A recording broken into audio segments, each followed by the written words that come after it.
Fl-ewwel 10 xhur ta' din is-sena, il-Gvern kellu surplus fil-finanzi tiegħu ta' aktar minn 4.3 miljun euro.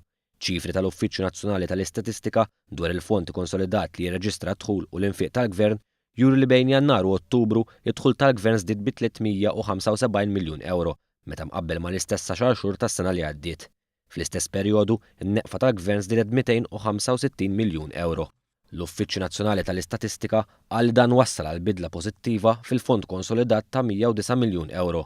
L-NSO qal li żieda ta' kważi 13% fid-dħul tal-Gvern kienet riżultat fost oħrajn ta' żieda ta' 100 miljun mill-VAT u 100 miljun oħra mill-income tax.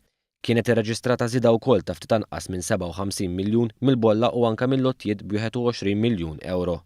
L-infiq tal-Gvern żdied madwar 200 miljun fi programm u inizjattivi u fi proġetti kapitali. B'dawn tal-aħħar jiżdiedu b'aktar minn 6 miljun u nofs euro biex telaq għal 237 miljun euro.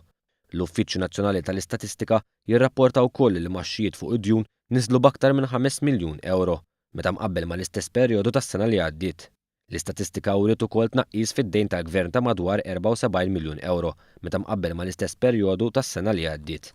B'reazzjoni fi stqarrija, il-Gvern qal li din l-istatistika turi bl-aktar mod ċar il-galbu tal-politika tal-Gvern li qed inaqqas il-piż tad-dejn fil-waqt li wassal tkabbir ekonomiku qawwi li jżid il-fiduċja f'pajjiżna.